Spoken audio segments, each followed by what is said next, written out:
नमस्कार, आप अपने स्क्रीन पर देख रहे हैं डॉक्टर सुबोध चंद्र सिंह को।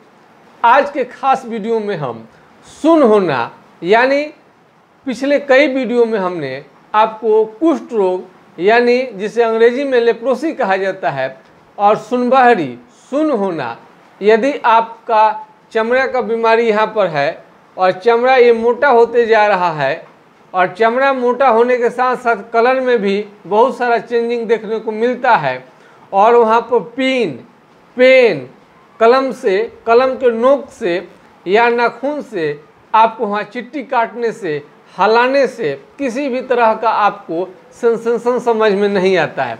वहाँ पर किसी भी प्रकार का दर्द नहीं होता है या जहाँ पर सुन्न हुआ है वहाँ का घाव आपको बिल्कुल ठीक नहीं होता है। सुन्न है आप प्लस आपका घाव ठीक नहीं हो रहा है तो समझिए कि आप लेप्रोसी का मरीज हैं। लेकिन ऐसा सिम्टम कभी कभी, ज़्यादा तो नहीं, 99% कुष्ठ के रोगी का लक्षण साफ साफ है। कोई भी पढ़ा से पढ़ा, अनपढ़ से अनपढ़ या मेडिकल स्टूडेंट है या चिकित्सक हैं, इस लक्षण को देखकर भली भांति ये तय कर देंगे कि कुष्ठ रोग है, लेप्रोसी है मरीज को। थोड़ा सा भी इसमें कंट्राडिक्शन, विवाद की स्थिति नहीं है।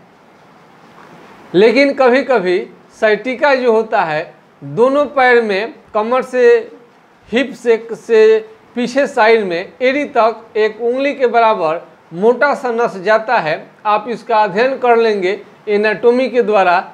साइटिक वेन क्या है, साइटिका का वेन क्या होता है, दर्द बहुत खतरनाक होता है। जिन मरीज को बीमारी पकड़ता है वही समझते हैं और लक्षण मिलाकर देने से साइटिका भी पूर्णतः खत्म हो जाने वाला बीमारी है, ये आपको तंग काफ़ी करता है। साइटिका के लिए बहुत सारे लोग रस्टक्स और आर्सेनिक एल्बम स्कॉलरशिप का प्रयोग करते हैं, लेकिन ज़रूरी नहीं है कि उसे ठीक हो जाए। क्लोसिंथ भी बेहतरीन दवा है। सिम्सिएक्टिया रेसिमोसा भी साइटिका का खास दवा है। इसके बाद भी हो सकता है कि आपसे बीमारी ठीक न हो। साइटिका में भी एक खास होता है जो कि सुन्न रहता है। नेफेलियम के जो मरीज होते हैं जिनका साइटिका होता है उनको सुन्न हो जाता है। वहाँ पर कभी कभी किसी को कभी सुन्न होना और कभी सुन्न नहीं भी होना, ये साइटिका के केस में भी हो सकता है। इसका मतलब आप बिल्कुल ना समझे कि साइटिका है। साइटिका के केस में आपको दर्द होगा तो आप समझिए कि बिल्कुल कुष्ठ रोग नहीं है। कुष्ठ रोग में दर्द बिल्कुल नहीं रहता है, केवल झंझनाहट रह सकता है, वो भी चोट लगने के बाद में। साइटिका के केस में आपको सुन्न रहता है, लेकिन पिन, चिट्टी, अल्पिन काटने से वहाँ पर समझ में आएगा। और ये इसका अंतर यही है कि साइटिका में अगर मान लीजिए कि सुन्न भी किसी को हो जाता है तो समझिए कि वहाँ पर दर्द रहेगा और दर्द यदि रहने लगेगा तो आप समझ जाइए कि ये रोगी साइटिका का मरीज है। वो कमर से लेकर एड़ी तक दर्द का शिकायत करेगा, जबकि आपको लेप्रोसी में लगातार आपको इस ढंग की घटना नहीं होती है। लेप्रोसी चमड़े की बीमारी में जगह जगह कहीं कहीं पर आपको इस तरह का देखने को मिलता है। पैरालिसिस के केस में भी बहुत सारा पैरालाइज रहता है, लेकिन चमड़ा का स्थिति जो है मोटा नहीं होता है। पिन अल्पिन काटने से कुछ समझ में आ सकता है। ये चमड़ा का बदलाव, चमड़ा का मोटा होना ये कुष्ठ रोग को तय करेगा। यदि केवल शून्य आप देख रहे हैं तो गलत कर रहे हैं। यदि पैरालिसिस के केस में भी आपको शून्य है तो वहाँ का चमड़ा का जो कलर है, कलर नहीं बदलता है और लेप्रोसी में आपको थोड़ा सा व्हाइट कलर का अजब टाइप का लगेगा और वहाँ का चमड़ा काफ़ी मोटा हो जाएगा। और लेप्रोसी में जिसको घाव पकड़ लेगा वो घाव जल्दी ठीक होने का नाम नहीं लेता है। आप कई उपाय कर लिए हैं, लेकिन उसको बहुत सारे साधारण घाव समझकर सालों साल वर्षों से उन्हें ड्रेसिंग करते रहते हैं, जो कि उनको मालूम नहीं है और समझते हैं कि ठीक क्यों नहीं होता है।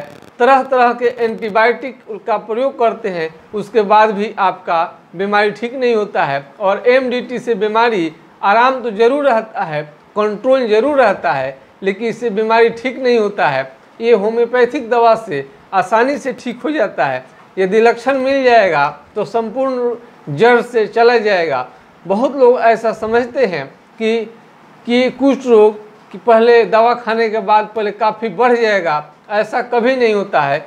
कभी कभी एग्रावेशन होता है, दवा है, किसी किसी का बढ़ गया होगा, लेकिन हमारे देखने में अभी तक ये बीमारी कभी बढ़ता नहीं है। दवा अच्छा रहेगा तो ये आपको धीरे धीरे ख़त्म ही करते जाएगा। बहुत से लोग कहते हैं होम्योपैथिक दवा पहले उखाड़ता है तब फिर ठीक करता है। ऐसे आप भ्रम में बिल्कुल न रहे। अगर मान लीजिए किसी व्यक्ति को 20 बार उल्टी हुआ है और फिर 20 बार उल्टी कराया जाएगा तो ऐसे चिकित्सा पद्धति को न डॉक्टर स्वीकार करेंगे न मरीज स्वीकार करेंगे। इसलिए इन अफवाहों के फेर में रोगी को नहीं आनी चाहिए। कभी भी बीमारी बढ़ जाता है तो वो किसी पैथी में हो जाता है। एलोपैथ में कभी कभी दवा देने के बाद में भी ऐसा होता है कि बीमारी घटने के बजाय और बढ़ गया और रिएक्शन कर गया और घातक रिएक्शन हो गया। ये आप होम्योपैथ पर केवल आरोप नहीं लगाएं कि पहले बीमारी को उखाड़ देता है। कोई भी पैथी में दवा सेट नहीं करता है तो फायदा की जगह पर आपको हानि हो सकता है। कोई बीमारी में थोड़ा बीमारी बढ़ जाता है, पहले उसको एग्रावेशन कहा जाता है। एग्रावेशन से डरिए नहीं, लेकिन हल्का ही बढ़ता है, बिल्कुल ऐसा नहीं है।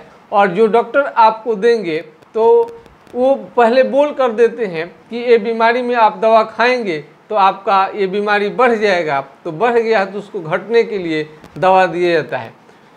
तो इस तरह से आपको चिंता भी नहीं करनी चाहिए कि पहले ये उखाड़ देगा, ऐसा कुछ भी नहीं है। आपको दवा लेते ही आराम होना शुरू हो जाता है। यदि कुष्ठ रोग और सुनबहरी और आपको ये आपको साइटिका और पैरालिसिस में सुन होता है, यदि आप अंतर नहीं कर पा रहे हैं कि कौन सी आपको बीमारी पकड़ा हुआ है, तो बिना अंतर जाने कोई भी बीमारी का इलाज करना नामुमकिन है और ठीक बिल्कुल नहीं हो सकता है। यदि कुष्ठ रोग, सुनबहरी, पैरालिसिस में यदि आपको अंतर समझ में नहीं आ रहा है तो मेरा व्हाट्सएप नंबर 98057533 यानी 980 1757 533 पर आप अपने बीमारी के बारे में जान सकते हैं कि आपको कौन सी बीमारी है। मुझे उम्मीद लगता है कि मेरा वीडियो देखने के बाद में किसी को भ्रम नहीं होगा कि कौन सी बीमारी है। और बीमारी को जड़ से ठीक करने के लिए पहचान बहुत ज़रूरी है। यदि आप साइटिका में, कुष्ठ रोग में यदि अंतर नहीं कर पाते हैं, सामान्य पैरालिसिस में आप अंतर नहीं कर पाते हैं, तो ठीक करना तो नामुमकिन है, आप आराम भी नहीं दे सकते हैं। यदि मेरा वीडियो अच्छा लगता है तो लाइक, शेयर, सब्सक्राइब करना बिल्कुल ना भूलें। साइटिका के केस में यदि किसी को सुन्न होता है तो नेफेलियम जो दवा है बहुत अच्छा काम करता है। हमें कमेंट बॉक्स में ये सब दवाओं का जिक्र करना, अभी हमारे पास समय बहुत कम रहता है, इसलिए हम अपने शुभचिंतकों से जो हमारे वीडियो को लगातार लाइक, शेयर, सब्सक्राइब करते हैं, देखते हैं, हम उन्हें हाथ जोड़कर माफ़ी मांगते हैं कि अभी डिस्क्रिप्शन हम नहीं लिख पाते हैं समय के अभाव के कारण। हम उसकी पूरी तरह से तैयारी कर लिए हैं। जैसे ही हमें समय मिल रहा है और कई स्टाफ लोगों की मदद से ये आपको डिस्क्रिप्शन भी लिखा जाएगा और उसमें आप पढ़ लेंगे, आपको सहूलियत भी काफ़ी होगा। तो आपको ये डिस्क्रिप्शन बॉक्स नहीं लिखने की वजह से हमें दुख है। जल्द ही समस्या का समाधान करने की हम कोशिश करेंगे। हम चाहते हैं कि आपको हमारे वीडियो के माध्यम से सुन लें, देख लें, आप नोट कर लें, दूसरे से व्यक्ति से पूछ लें तो अच्छा रहेगा। ऐसे साइटिका के केस में क्लोसिंथ बहुत अच्छा काम करता है, एक्टिया रेसिमोसा भी बहुत अच्छा काम करता है, आर्सेनिक एल्बम का भी जवाब नहीं है, रस्टक्स का भी जवाब नहीं है। जिनका बीमारी आपको चलने से आराम मिलता है, यदि आपको दर्द अभी सोए हुए हैं तो काफ़ी है, यदि व्यक्ति बेड छोड़ दे, चलने लगे तो बहुत आराम हो गया, तो ऐसे केस में रस्टक्स बेहतरीन काम करता है। और जिसको पैखाना में या बैठने के बाद आपसे खड़ा नहीं होया जा रहा है, उस केस में आपको ये तरह तरह के दवा आपको लेने की ज़रूरत नहीं है, बस कि एस्कुलस ही बहुत अच्छा काम करता है। और भिस्कम एल्बम साइटिका के लिए महान दवा है। उसके बाद आपको मैगफोस भी बेहतरीन दवाओं में से आता है और बाइकेमी का भी प्रयोग इसमें करके देखनी चाहिए। बहुत बार ऐसा होता है कि होम्योपैथिक दवा काम नहीं करता है, उसके बाद इसमें देखनी चाहिए क्यों आपका काम नहीं कर रहा है। अब उसके बाद में रेजिस्टेंस पावर, वाइटल फोर्स बढ़ाने के लिए, यानी आप में शरीर की शक्ति होनी चाहिए, तब धीरे धीरे बीमारी दबता है। बहुत सारे लोग साइटिका के केस में, कमर दर्द के केस में कैल्शियम का गोटी खाने लगते हैं, तरह तरह का उपचार करने लगते हैं।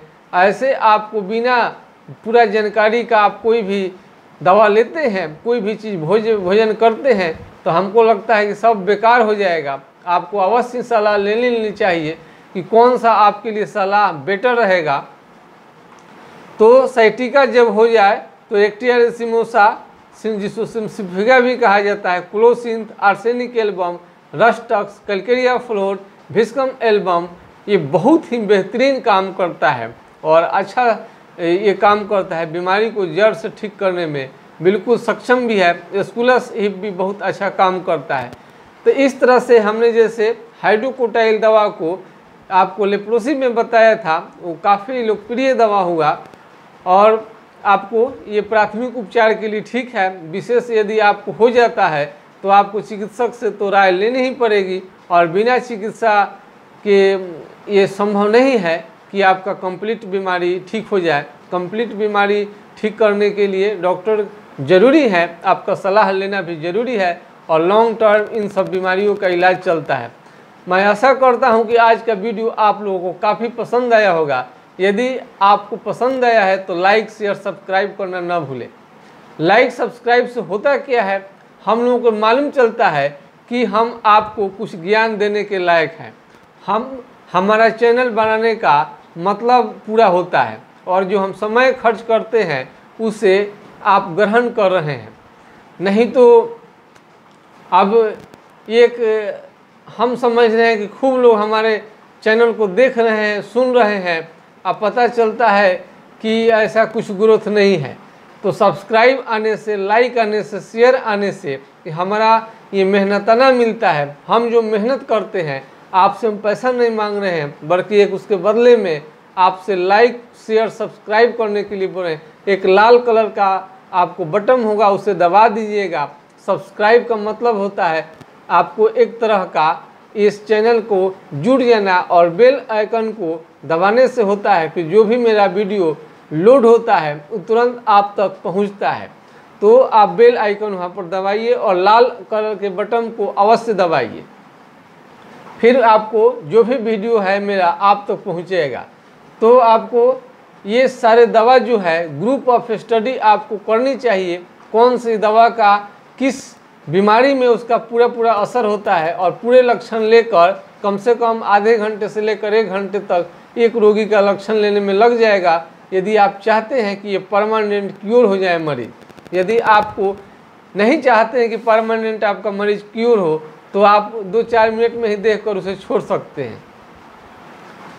तो ये चीज़ हम कह रहे हैं कि लाइक से सब्सक्राइब करना बिल्कुल ना भूलें। मैं आशा करता हूं कि आज का वीडियो आप लोगों को काफ़ी अच्छा लगा है और तीनों का अंतर जानिए और इलाज करिए, फिर देखिए गोली की तरह दवा आपका काम करेगा। एक भी ऐसा मरीज नहीं होगा जो कि आपके हाथ से ठीक ना हो, बशर्ते कि आपको सिम्टम पर आपको ध्यान देनी चाहिए, न कि पेटेंट दवा और पहले से बाइस्ड है, पहले से कुछ सोच कर रखे हैं, जो रोगी आता है बस उसी को दवा दे देते हैं। फलना रोगी का दर्द का दवा ठीक किया, सबको वही दवा देना शुरू कर दिए। ये चिकित्सा नहीं है, इससे आपका प्रैक्टिस बिल्कुल ख़राब हो सकता है। इसलिए प्रत्येक दवा के अंतर को जानिए। हर रोगी का सेम से रोग में अलग अलग सिम्टम होता है, अलग अलग लक्षण होता है। तो ये चीज़ को आपको बारीकी से समझनी होगी कि कौन सा दवा किस में सूट करेगा, तब जाके हम क्लोसिंथ का क्या काम है पूरा डिटेल्स जानी चाहिए। मैगफोस, कैस्टिकम, ये सब आपको, एकोनाइट, सब आपको, रस्टक्स, ये सब आपको कमर के जो भी एरिया में दर्द होता है, साइटिका हो या लम्बैगो है, सब में अच्छा काम करता है।